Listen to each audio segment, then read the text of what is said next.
elecciones, en los círculos, luego estuvimos con los parlamentos de la Xente, ahora estamos con las asambleas sociales.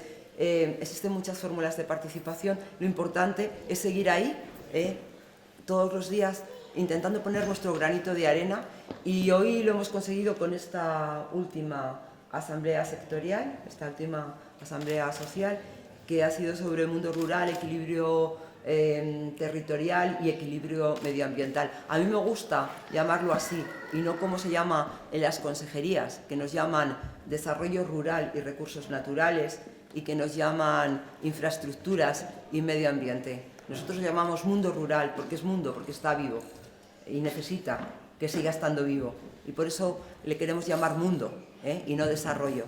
El desarrollo habla de economía, pero no habla de personas, y nosotros queremos que se hable también de personas.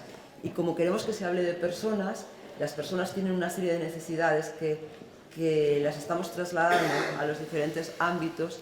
Y bueno, yo soy solamente la moderadora, con lo cual voy a dar paso realmente a Estefanía para que nos cuente un poco cómo está viendo ella también toda esta trayectoria que llevamos de participación y de análisis de todas las propuestas que queremos llevar, no solamente aquí al Parlamento asturiano, sino también, y más en este caso, al Parlamento Europeo, que es quizá para el mundo rural un objetivo prioritario. Gracias, Paula. Bueno, buenas tardes. Yo la verdad que había pensado decir 4 cosas, luego las fui cambiando, después como estuvimos, bueno, cambiando mentalmente, quiero decir que como estás en una asamblea con más gente, que soy yo lo guapo, ¿no? Que nos vemos, falamos y encontramos, y a mí me mucha falta porque estoy en el exilio. Bueno, en el exilio y saltando entre Bruselas y Estrasburgo.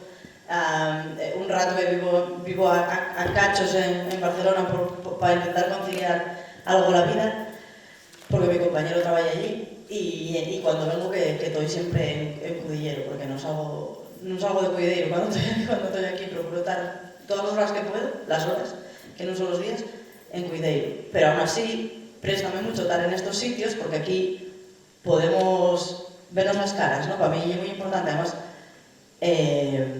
cuando estás en Bruselas, sientes como esa desafección. El Parlamento Europeo es muy hostil, en todos los sentidos.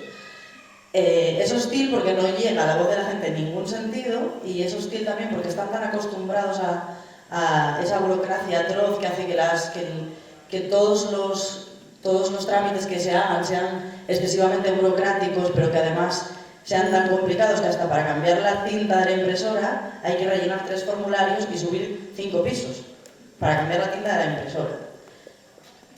Hasta ese punto está burocratizada la institución. Eso, claro, dificulta muchísimo más que si tú tienes voces de la calle que quieras llevar allí, pues entren de algún modo. Tenemos vías y empezamos a utilizarlas. Pero claro, yo llevo en el Parlamento, ¿dónde está Laura aquí? Llevo en el Parlamento cosa de año y algo, muy poco, y nos costó, porque no entré sola, por fortuna, y había compañeras que estaban de antes, nos costó mucho tiempo llegar a entender un mínimo de cómo funcionaban los trámites, no solo legislativos, sino cualquier trámite de lo más concreto, como se metía hasta una pregunta parlamentaria al principio, ¿no? Cuando ya empezamos a entender cómo funcionaba y qué tipo de vías teníamos para poder utilizar aquel altavoz para la gente, pues empezamos a hacer cosas. Y claro, una de las cosas que hicimos desde mi equipo, que fue la voluntad precisamente de empezar a hablar de lo que estamos hablando de aquí, ¿no? Del rural. Porque resulta que cuando entré en Podemos pensaba mucho en Cudillero, bueno, siempre pienso en Cudillero porque ya mi pueblo y no puedo evitarlo, pero pensaba mucho en qué Cudillero quería para mi gente, ¿no?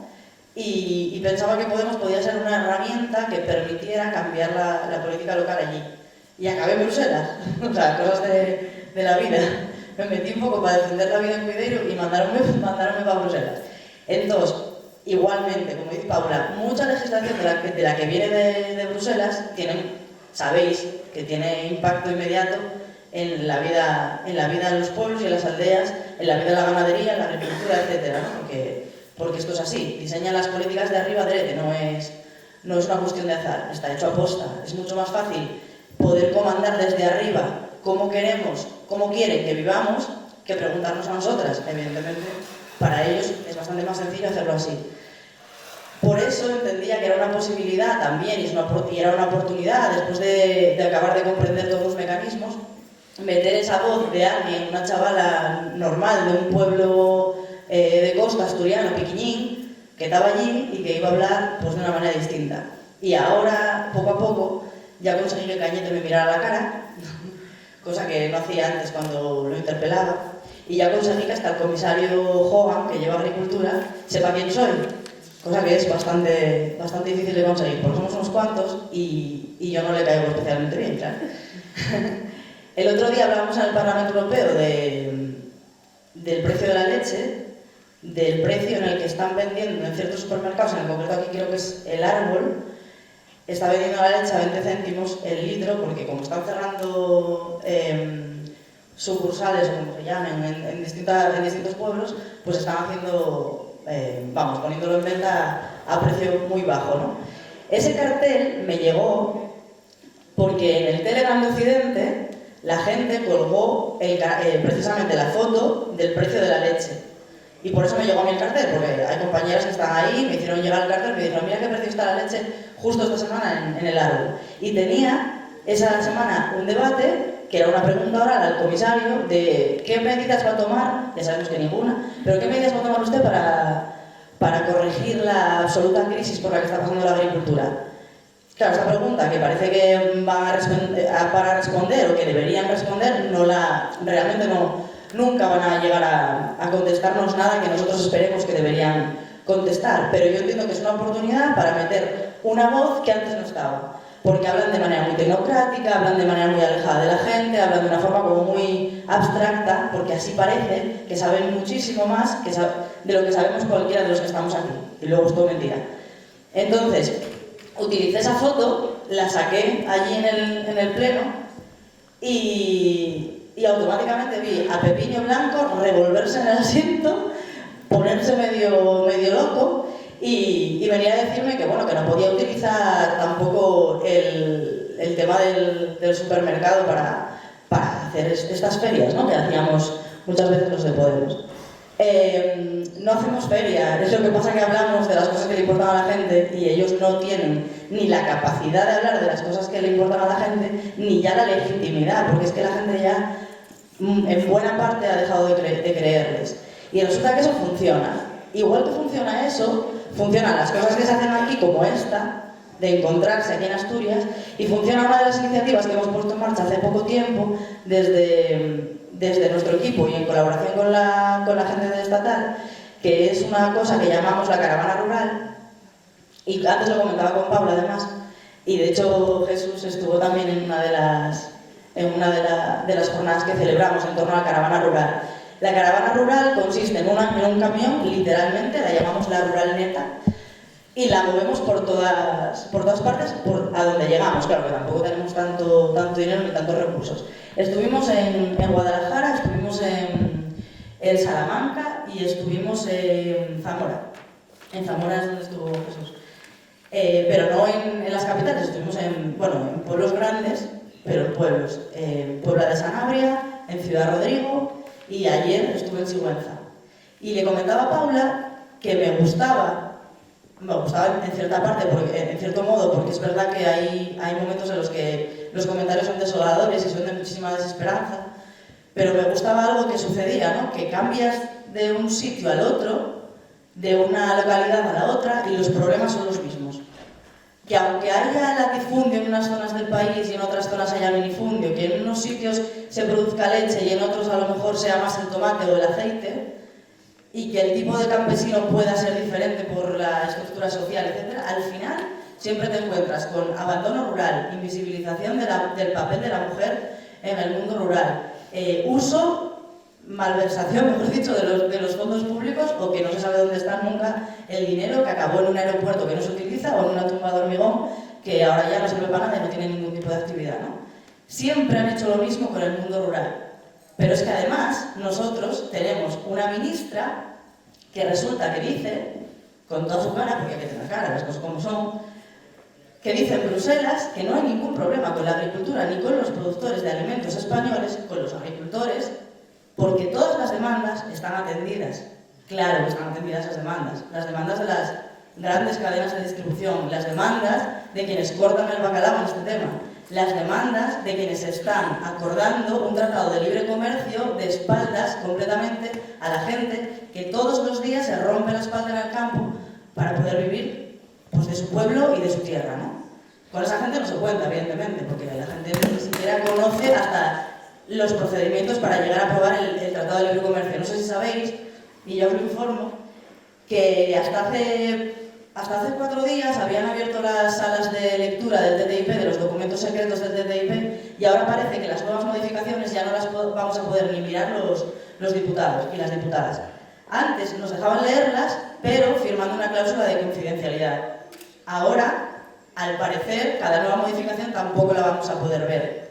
Es decir, esto forma parte todo de un plan muy bien trazado, que es despojar a la gente de la posibilidad de vivir de la tierra y de la mar, que yo soy de mar y siempre hablo de ella, despojar a la gente de la capacidad de vivir de la tierra y de la mar y quitarle a la gente cualquier posibilidad de vivir en su pueblo y en su hogar. Porque al final ellos van a poder hacer lo que les dé la gana con los recursos naturales, van a poder hacer fracking, van a poder explotar hasta el delirio nuestros recursos naturales y nos van a poder dejar sin nada porque ellos podrán pagarse lo propio y seguramente no les importará que cada vez nosotras podamos comer peor, ¿no?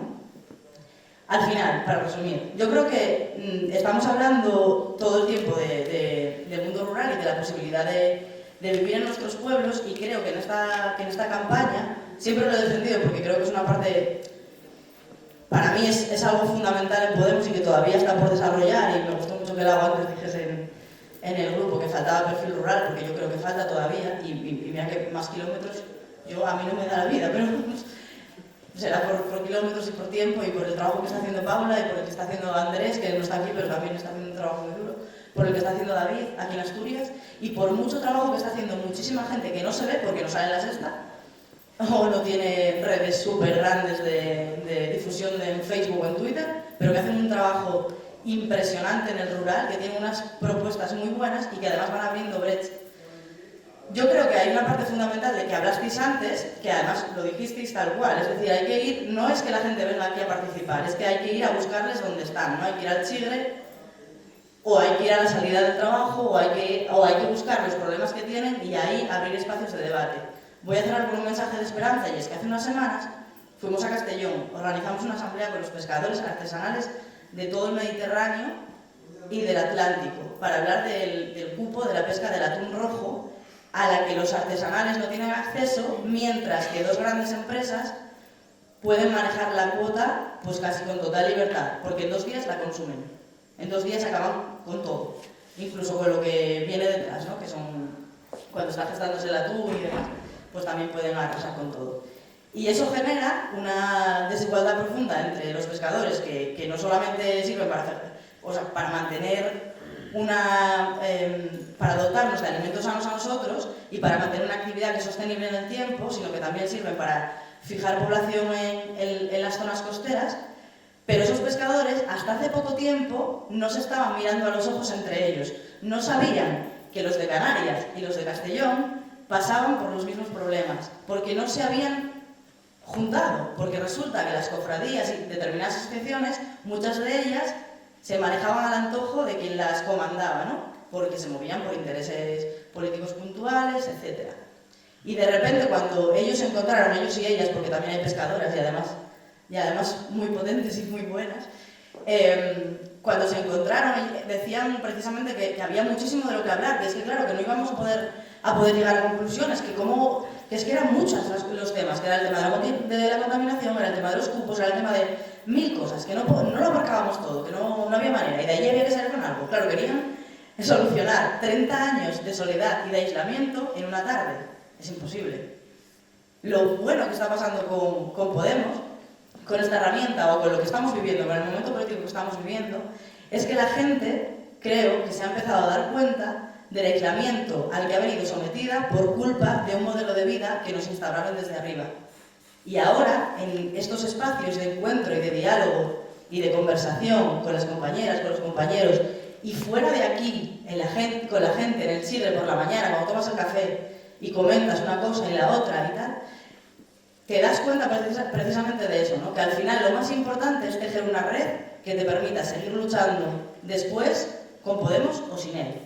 Porque al final se trata de eso. Si el TTIP está hoy saliendo más en los medios de comunicación, es en muy buena parte gracias a un trabajo que ha hecho espectacular mi compañera Lola Sánchez, pero también es en parte a un trabajo fundamental que ha hecho la sociedad civil y a una ciudadanía que ha estado despierta y vigilante. Entonces, yo creo que antes del 26 de junio hay una batalla muy importante que dar, porque tenemos que ganar estas elecciones, si no van a acabar con todo, y ya es por una cuestión de supervivencia, eso ellos o nosotros. Pero después del 26 de junio, la historia continúa, porque la ciudadanía siempre va a ser la que tenga que estar vigilante. Y yo por ciudadanos también entiendo los de los pueblos, porque entiendo que son quienes tienen derechos. Y los que vivimos en los pueblos, en el mundo rural, tenemos derecho a quedarnos en él. Así que, compas, mucho ánimo, porque nos queda un curro por delante, que el 26 de junio empieza, no acaba. Gracias.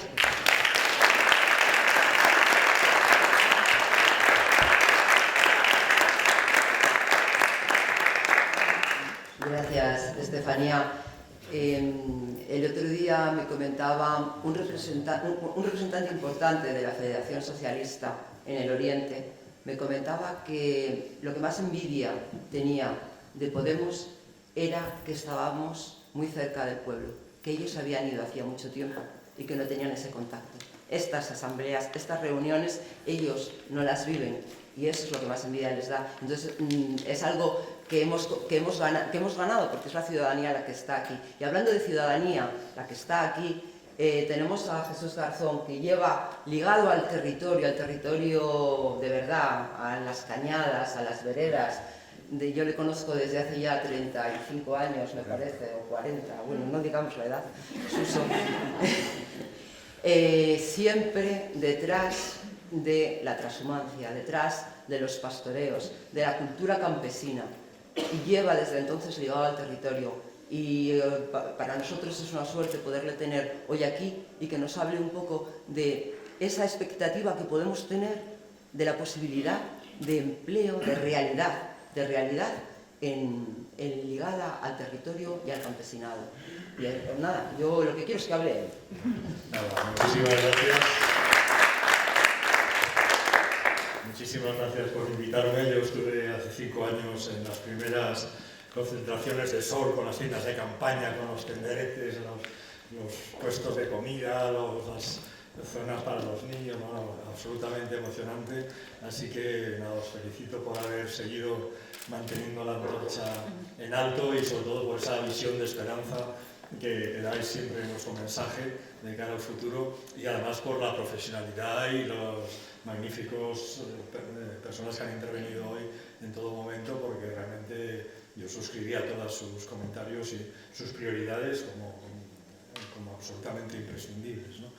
Yo voy a hablar muy poco porque es una mesa redonda, lo que hace falta es que podamos intervenir todos si queréis tener alguna pregunta, y solo quería centrar un poco el tema en el sentido de que en una situación como la que estamos, tan angustiosa en el campo, con los pueblos abandonados, sin servicios, sin niños, que es la gran tragedia, como se ha insistido aquí desde todas las mesas, ¿no? La falta de niños, de parejas jóvenes, de la capacidad del relevo generacional, de que esos abuelos que están ahora aislados en las aldeas puedan transmitir sus importantísimos conocimientos, ¿no? A las generaciones futuras, teniendo en cuenta siempre que estamos en un momento increíblemente histórico y que no se ha repetido en la historia de la humanidad, en los por lo menos 10.000 años de historia de la humanidad moderna, que es que tenemos la última generación que ha conocido prácticamente el campo, los pueblos, las montañas, sin luz eléctrica, sin agua corriente, teniendo que ir andando a la mayoría parte andando en burro o en carreta a los sitios, ¿no? Y que de ahí hemos pasado de repente a una modernidad que sea muy mal entendida, en el sentido de muy mal distribuida y muy mal aprovechada para haber apoyado a esos vecinos, a esas gentes, a mantener esas sociedades rurales activas, sino todo lo contrario, que lo que se ha hecho ha sido desmantelarlas, descabezarlas en lo que yo llamo un verdadero genocidio, ¿no? para muchos de nuestros pueblos rurales. Una de las cosas que se ha comentado hoy, sobre todo por la parte de los forestales, que estaban muy bien, con ideas muy positivas, es que todas las parroquias, los montes comunales, los montes vecinales en ano común, etcétera, han sido hasta prácticamente después de nuestra guerra civil pues un elemento fundamental de cohesión entre los vecinos, de votaciones a mano alzada y a campana tañida, de tomar las decisiones en común, además siempre teniendo a lo mejor unos presidentes de juntas vecinales que siempre eran las personas mayores.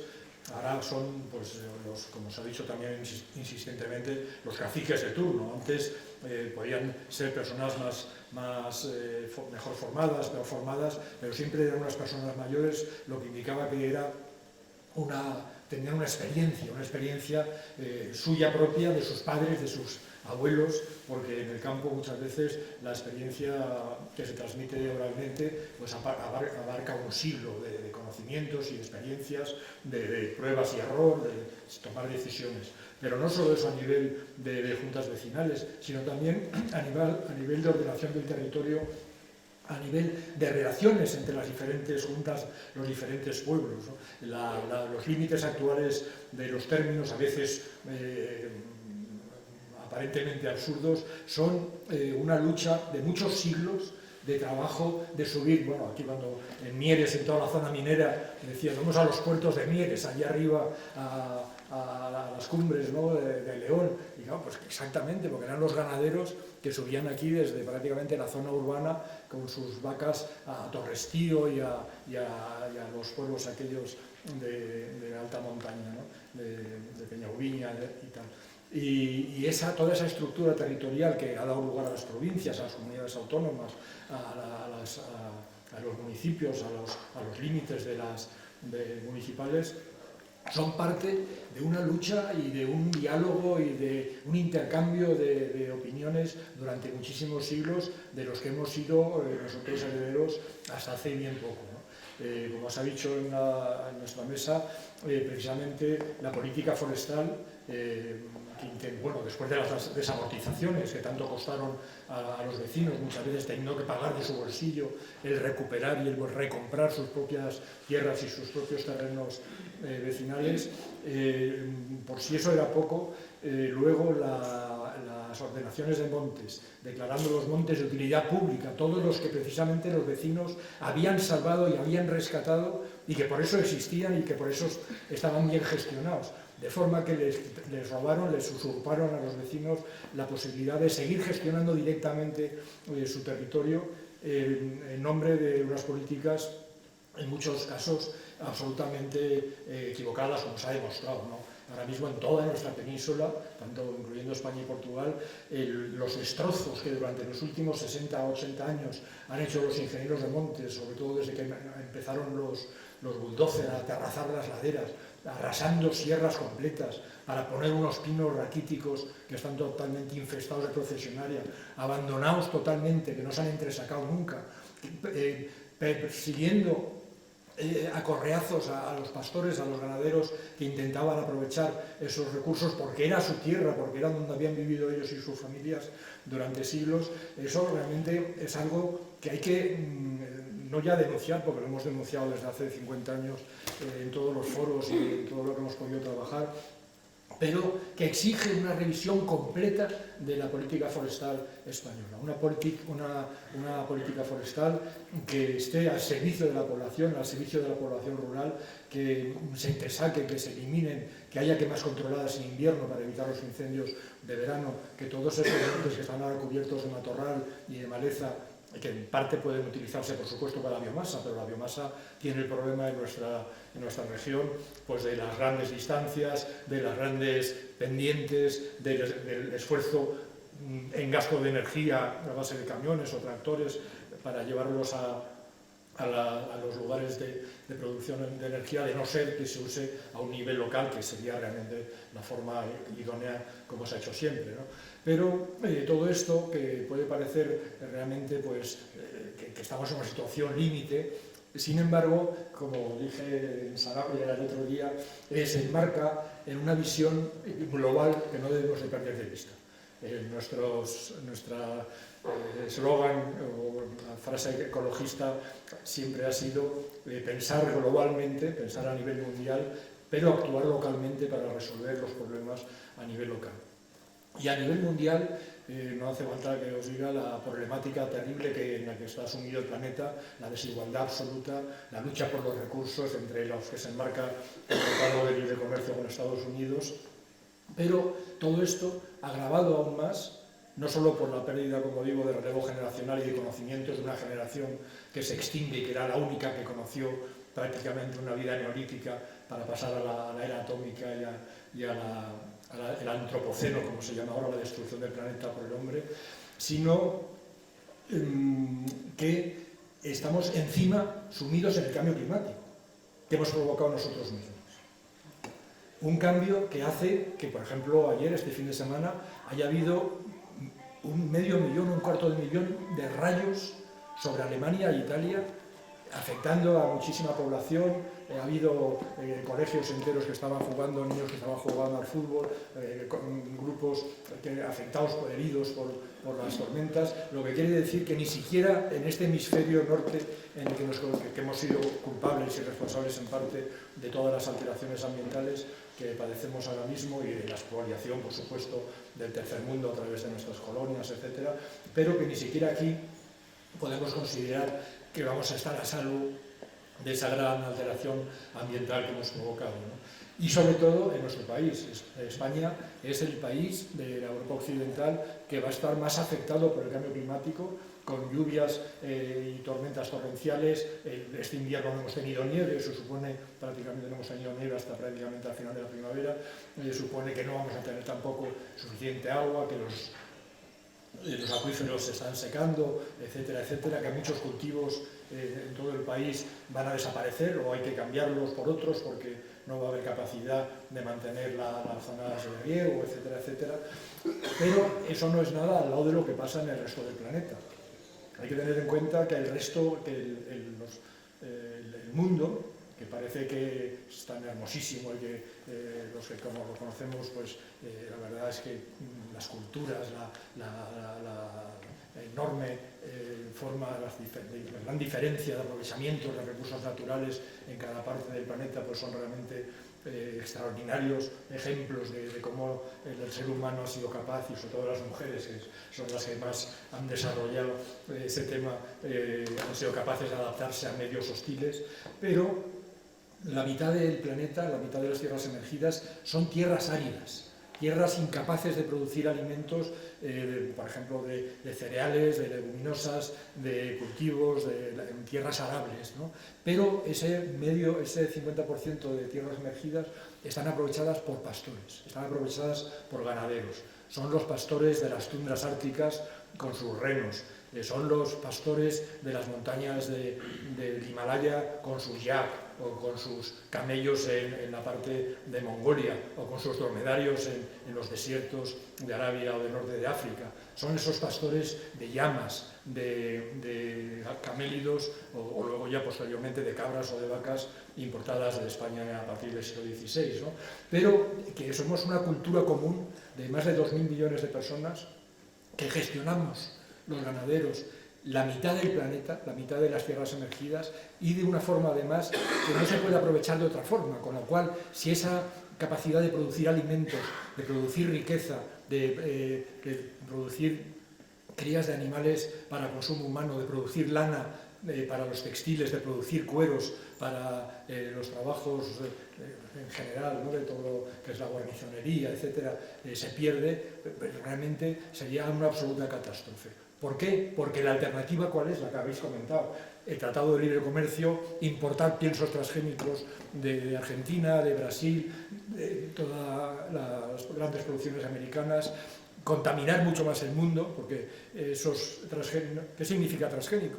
Que son resistentes a los pesticidas que la propia empresa que pone la soja o el maíz han elaborado, como el glifosato, que el Parlamento acaba ahora mismo de rechazar su aprobación, y que por tanto están contaminando el planeta.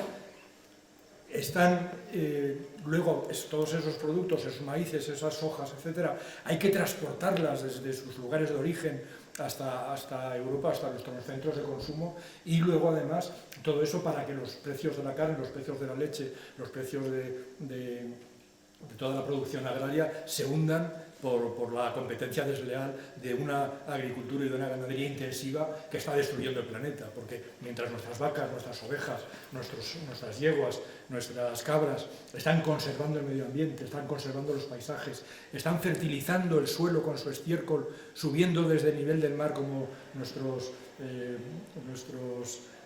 pastores, nuestros vaqueiros de alzada de toda la costa asturiana hasta las montañas de Somiedo y de Cangas de Narcea, subiendo contra la fuerza de la gravedad por su propio pie, sin gastar energía, hasta las cumbres, reponiendo la erosión que la lluvia, la nieve, el viento está ejerciendo sobre las cumbres. Evitando los incendios forestales, pastoreando precisamente los matorrales y las plantas más vastas que son las que luego, al secarse y al ir envejeciendo, son las que provocan los grandes incendios, ¿no? Entonces, ahí tenemos un trabajo que hacer impresionante. También en el tema del medio ambiente, pensar que, por ejemplo, no solo el ganado fertiliza el suelo de una forma gratuita, sino que lo resiembra con las semillas que ha comido. Me preguntaban ahora si las ovejas son interesantes desde el punto de vista ambiental, y pensar que cada oveja consume diariamente 5.000 semillas, y al ser rumiante tarda varios días o incluso semanas en semillas gruesas en ser digeridas, y por tanto en el caso, por ejemplo, de la transhumancia, las transporta a cientos de kilómetros. Una semana son 140 kilómetros de andar de una oveja, de una vaca, porque andan aproximadamente 20 kilómetros al día mientras van pastando tranquilamente. Pero además de esto, ese suelo que van creando con el abono, con el estiércol, con el pisoteo de sus pezuñas, con la resiembra de las plantas que ha comido, las que son las más ricas además, ese suelo es el mejor almacén de carbono. Cada hectárea de pastizal acumula más de 100 toneladas de carbono en las raíces de las plantas. Es decir, no como los árboles o los arbustos o las hierbas que al comérselas el ganado prácticamente quedan arrasadas como un césped de un campo de golf. En las raíces, en los bulbos, en los rizomas, que a veces tienen medio metro, 1 metro de profundidad, y que es una materia orgánica que está acumulada ahí durante millones de años, desde épocas incluso de otros climas que ahora ya no disponemos, y que si se labran o se pierden volverían a entrar en contacto con la atmósfera, agravando muchísimo más el tema del cambio climático, ¿no? Entonces, por eso, el tema de la ganadería, al que yo me dedico desde hace 25 años, antes me dedicaba al lobo, al oso, al urogallo, a conservar los ecosistemas de la costa cantábrica o de las sierras de Extremadura, pero cuando he visto la importancia inmensa a través de los trabajos de las universidades españolas que tenía la ganadería, y que era la única forma además de garantizar empleo en el medio rural de una forma sostenible, porque un ganadero tiene que estar permanentemente durante todo el año atendiendo el ganado, no como un agricultor, por ejemplo, estos campos inmensos ahora de Castilla, que están preciosos, las cebadas, las avenas, los trigos, pues eso lo puede hacer una empresa en 3 meses con 4 o 5 equipos de tractores, y sacarlo luego 15 días en la época de la siega, de la recolección, sin dejar nada en los pueblos y dejando que los pueblos se abandonen, ¿no? Mientras que el ganado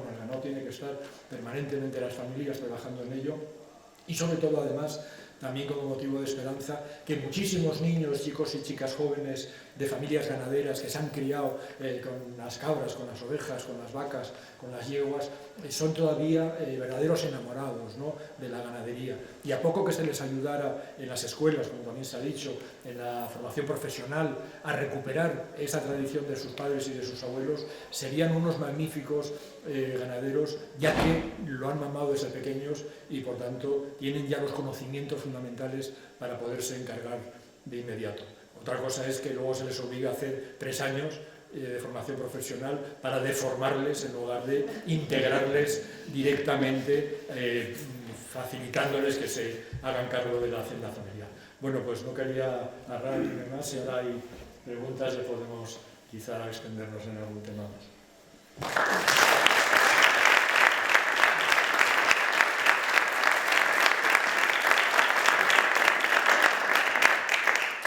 La verdad es que no sé de vosotros, pero yo me quedaría más tiempo escuchando las historias que nos cuenta Suso, porque tiene la capacidad de ver todo lo que es relacionado con la naturaleza, con el mundo rural, con el mundo campesino, con una visión muy global, histórica, y da gusto escucharte. Pero seguramente que todos los demás queráis también aportar algo, preguntar algo sobre lo que se ha hablado aquí o sobre lo que hemos estado debatiendo en los 3 talleres que ha habido.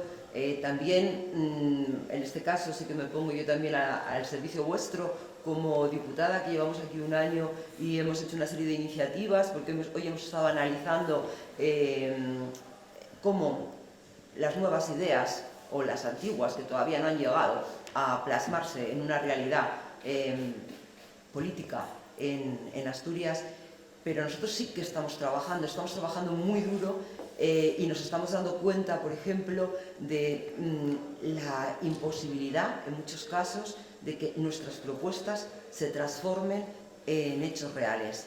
Y ahí encontramos algo bastante importante, y es que ellos nos están dando cuenta, nuestras consejeras, en este caso, que tenemos 2 consejeras, la de Desarrollo Rural y la de Infraestructuras, son seres, yo les llamaría seres grises. Ni tan siquiera podríamos hablar de tecnócratas, porque un tecnócrata por lo menos puede hacer una gestión administrativa adecuada. Ni tan siquiera eso. Están pasando la bola de la responsabilidad y no asumiéndola.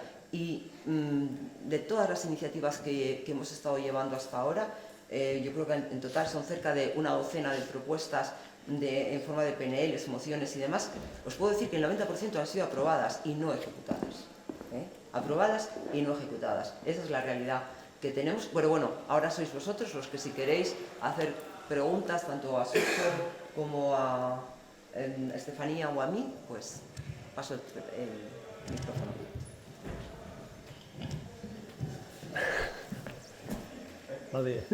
Nadie se atreve. Es muy tarde, no sé qué hora es.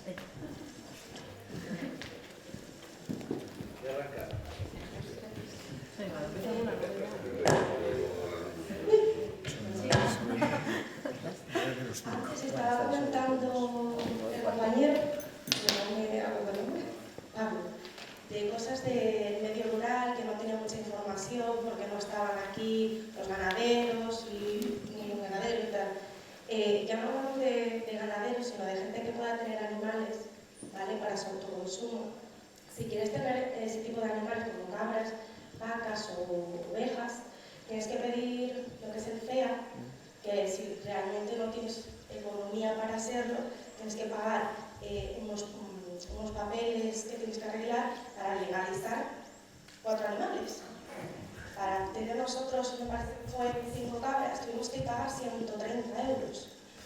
Pagar por 3 libros independientes de cada uno, 10 euros por cada uno. Aparte el de venta. No hay una... ¿Cómo me explico? Por ejemplo, para los que queremos tener animales para nosotros, ya no para vender, no hay una facilidad de poder tener esos animales legal. Siempre tienes que pagar y pagar. Luego, aparte, tampoco te informan las vacunas que tienes que ponerles. Y si le preguntas a ganaderos que tienen más, todo es carísimo, todo es un rollo de papeleo, y resulta que es mucho más sencillo. Porque luego vas a las administraciones, son 4 papeles que tienes que hacer, y las vacunas, una vacuna al año que le puedes poner una cabra vale 3 euros.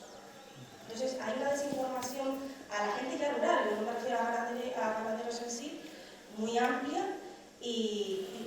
de eso, tú puedes tener 12 gallinas ilegales. No hace falta que las legalices. Entonces yo pediría que se pudiera tener animales y a la hora de poder matarlos o tal, no tener que ir al matadero y pagar 30 euros por un animal que es tuyo para que te lo corte cuando eso ya se ha hecho siempre. Eso es una cosa que quería contar.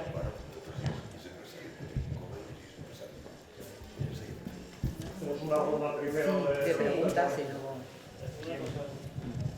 Añado a lo que dice ella, que es mujer, que luego, lo de las cabras, por ejemplo, sí, pagar los 130 euros, pero luego ahí tampoco te explican lo que dice ella. Si no te informan tampoco, tú vas a pedir información y no te dicen, oye, pues hay esto, puedes hacer esto, otro, tal.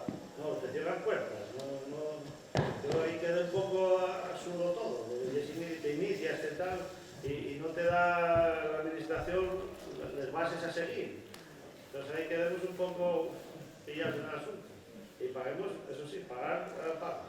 Y no puedes tener animales ilegales porque tampoco vienen y te ponen la etiqueta y puedes seguir teniéndolos. No, tienes que venderlos, te dicen. Eso fue lo que me dijo a mí. Pues yo al principio compremos ganado, pero no teníamos la etiqueta. Entonces luego empezaba a decir, no, es que te van a multar, que no sé qué, hablabas con otro, tal. Te multes de 3.000 euros por tener animales sin etiqueta. Vas a la administración, oye, esto como oye, te informa, nadie sabe nada, preguntas. Tienes que tener un curso para poder llevar los animales en tu remolque. Luego preguntas, te dan un número de teléfono y esto llamas, nadie sabe nada, cuando hay el curso, si hay que pagar, si no hay que pagar. Yo no entiendo nada. Entonces, ¿para qué está esa gente ahí si no te informa? También, llegamos a esa cuestión. Y entonces sí, al final eso, que abran más las puertas y informen más a la población sobre el tema de la ganadería. Sí, sobre todo cuando es de autoconsumo, lógicamente. No es que quieras tú hacer un negocio de vender cabritos y leche al por mayor, sino que simplemente para tenerlos ahí que te limpien la huerta. Por ejemplo, eso, si estás al paro y tienes 10 cabres, pues ya cuenta como un ingreso en casa. También. Estás parado y te cuenta como ingreso, para ayudes o para otras cosas, te lo cuenta como un ingreso en vez de decir, si tienes que estar ahí esclavo prácticamente, lo que dices, 24 horas al día y todos los días del año con los animales para que no se te enfermen, para que tal, todo el día. Cuando preguntamos, bueno, no sé si responder a estas dos, cuando preguntamos una vez sobre lo que sería una explotación mixta, que podría incluirse dentro, a lo mejor, una actividad complementada con otras, nos dijeron que éramos unos románticos, que no podíamos volver al pasado, que eso no se podía volver a hacer. ¿Eso qué significa?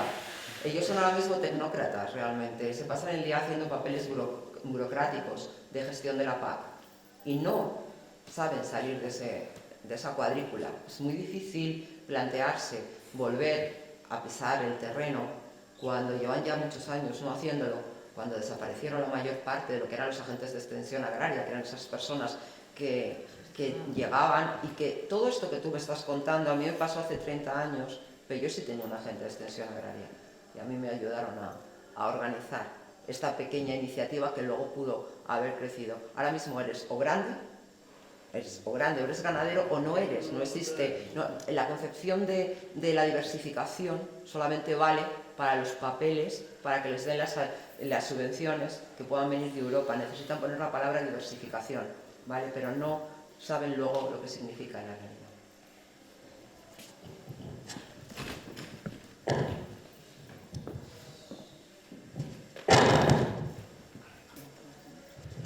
Hola, buenas. Bueno, yo más que una pregunta era una reflexión escuchándoos hablar sobre el tema en la educación y el despoblamiento en el mundo rural por falta de escuelas. Pues bueno, yo tengo una pequeña experiencia, trabajé 4 años en una escuela rural en Cabrales y lo que sí que veo es que en los pocos sitios donde quedan niños y niñas, pues lo que pasa es que cuando llega una educación superior, pues todos agarran el transporte para venir a Oviedo a estudiar y lo que pasa es que no hay un retorno, no hay una vuelta.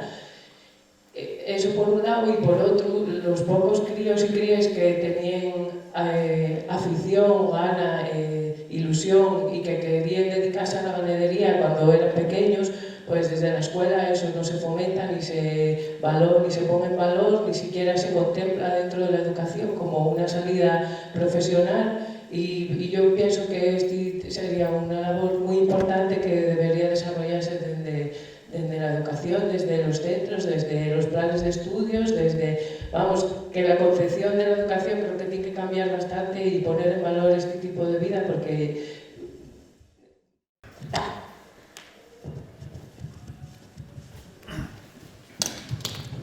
Sí, efectivamente es uno de los grandes problemas, o sea, que se llama la matorralización. Y ahora mismo media España está cubierta de matorrales, que con un peligro de incendio inmenso, y bastaría a lo mejor dedicar un 5, un 10% del dinero que se dedica a extinción de incendios, después de que ya se han quemado a lo mejor 1.000 o 10.000 o 20.000 hectáreas, y con todos los medios aéreos y helicópteros y con grave riesgo además para el personal de los servicios de protección, ¿no? de extinción, que se juegan la vida, y de hecho muchos, pues hay accidentes de helicópteros y hay personas que fallecen, como el terrible incendio aquel de Guadalajara, ¿no? que hubo hace unos años. Entonces sería infinitamente más fácil, más económico y mucho más útil social y desde el punto de vista ambiental el controlar los incendios mediante el ganado. En una fase ya de estas de matorrales, muy altos y muy densos, los desbroces son muy caros. Gastan también mucha energía, es un escándalo lo que arman, ¿no? Hoy es por de un valle a otro a las desbrozadoras arrasando el terreno, pero es que sobre todo, como lo que haces es quitar solo la parte aérea, prácticamente las raíces, donde está toda la masa acumulada de la reserva de la planta, inmediatamente se recupera. Entonces, lo que es fundamental es meter ganado, una carga ganadera importante, porque es que además en la fertilización del estiércol, junto con todas las bacterias, los microorganismos, los hongos, etcétera, que aportan al suelo, van acabando y van erradicando el desarrollo otra vez del matorral, ¿no? Entonces eso era fundamental, clarear mucho las masas, entresacar los pinos, meter incluso en los eucaliptales que tienen muchísimas zarzas, muchísimo alimento potencial, pastorías de cabras, etcétera, pero claro, como todo eso es una medida legal que tienen que adoptar las administraciones, hasta que no les convenzamos de la importancia de ello, pues es simplemente pues hablar por hablar, ¿no? Pero ahí están las líneas maestras y todos los trabajos científicos. Precisamente ahora en las escuelas de verano de Santander, ahora de la Menéndez Pelayo, tenemos unas jornadas sobre incendios forestales y prevención mediante la ganadería extensiva, que creo que puedan aportar también una luz a los técnicos y a los funcionarios, ¿no? Pero también decir que no hay que inventar nada, es lo que se ha hecho siempre.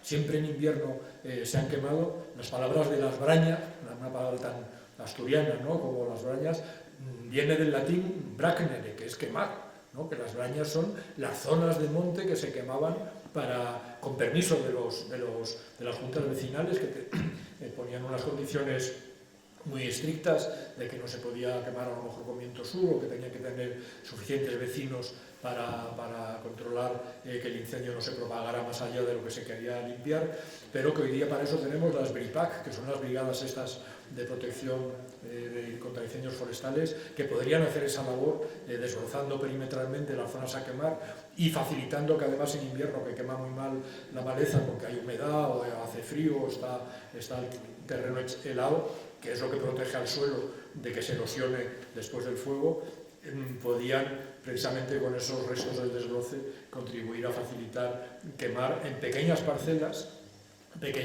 crear pequeños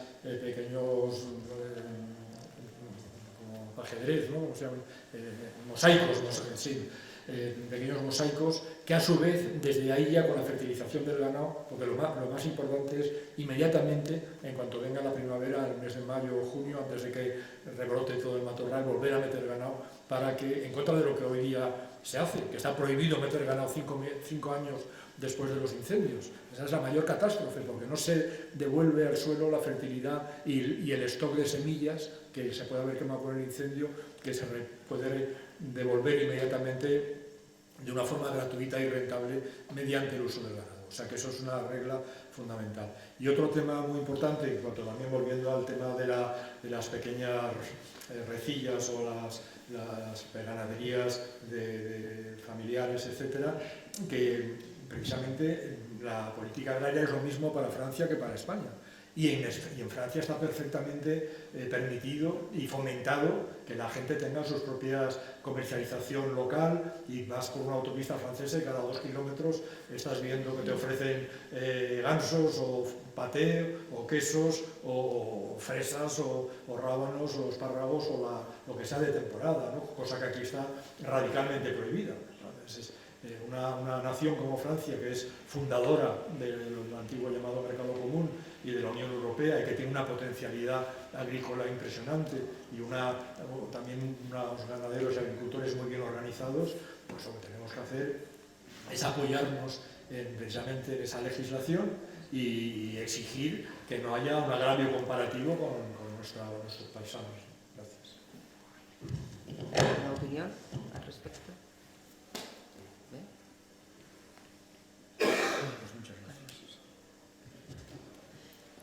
Bueno, me parece que no hay más preguntas. Yo la verdad es que lo que quiero ahora es invitaros a todos a que el día 4, el sábado,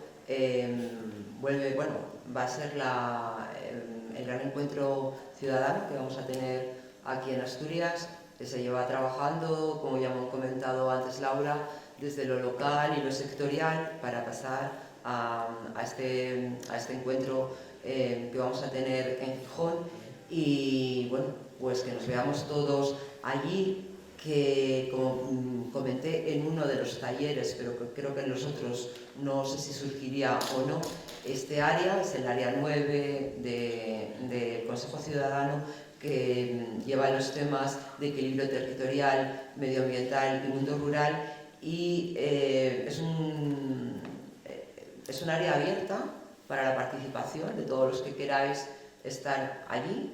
Tenemos un grupo, es un grupo de Telegram, es la manera en que nos comunicamos, pero que estáis invitados a participar, que necesitamos más gente. Bueno, somos muchos, pero nos falta quizá algunos perfiles de temas que os puedan interesar, sobre todo más los ganaderos y los agrarios.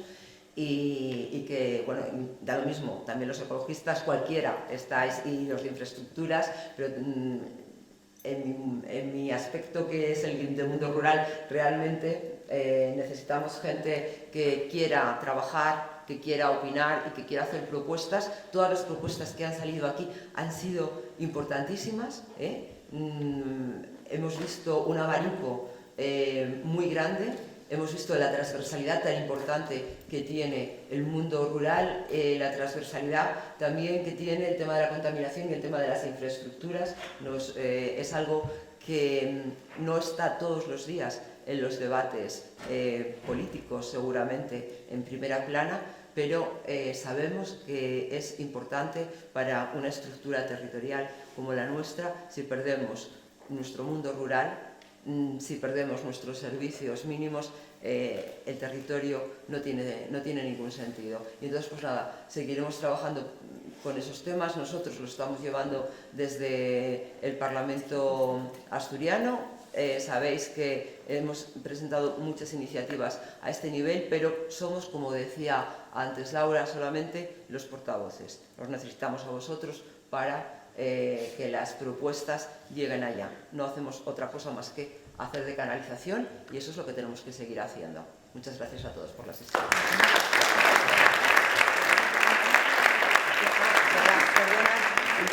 Es que te pregunté cómo salió Suso. Yo claro, como me ahí profe, digo yo, coño. Vamos, voy a contestarte después, porque la verdad que tampoco tengo yo la varita, ya ves cómo voy aquello. Somos 5 nosotros, 5. Y hay 751 diputados. O sea, tenemos lo complicado. Para poder hacer algo que sea en el corto plazo. Yo creo que tenemos que ganar el 26 de junio. Hoja de ruta, ganar el 26 de junio para tener por lo menos alguien que vaya a Europa a negociar las condiciones de la PAC, teniendo en cuenta cómo llega esta tierra. No pensando nada más en cómo son otros estados. Pero una manera de ejercer presión es precisamente esa, la de comparar con otros países en los que sí se hace porque defienden su agricultura, punto. Hablamos de soberanía, tenemos que hablar también de defender lo nuestro. Pasó una cosa hace poco, que estaba pensando antes cuando estabais hablando, que hace poco hablamos en el Parlamento Europeo, bueno, se debatió sobre la necesidad de etiquetar el origen de los alimentos, en especial la leche y la carne. Salió que sí, como opinión del Parlamento propia, o sea, que ganamos esa batalla. El Partido Popular votó en contra porque decía que es que salía muy caro etiquetar. Es lo que siempre dicen, que sale muy caro etiquetar. O sea, saldrá caro para las grandes cadenas, porque vamos, lo que sale caro es que perder cada vez más productores y perder cada vez más posibilidad de producir, ¿no? Eso sí que sale caro. Entonces, con el tema del coeficiente del coeficiente de la reducción de las ayudas y demás, bueno, que ya sabes que hicimos un vídeo el otro día para moverlo y tal, no basta con eso, evidentemente, eso sirve para colocar un poco el mensaje y ponerlo encima de la mesa para aquellos que a lo mejor ven el vídeo de repente, que lo puedas compartir tú o lo pueda ver un montón de gente, que es verdad que cada vez es más, pero con eso no basta. Yo creo que la mejor manera de ejercer ese tipo de presión es bajar al territorio, hablar con la gente, ir a ver a cualquier ganadero que le interese esto, y si quieres yo cualquier día voy a ir contigo y veo a un ganadero que tú me digas y hablo con él yo, sin ningún problema, vamos. Para decirle que yo tengo la misma visión, es decir, que lo que no puede ser es que las ayudas de la PAC caigan en grandes terratenientes, porque como dice la ministra, las demandas están cubiertas, claro, para las grandes distribuidoras y para los grandes terratenientes, ¿no? Claro que están cubiertas, un chollazo, imagínate, ayudas públicas y encima se forran los mismos, nada más eso.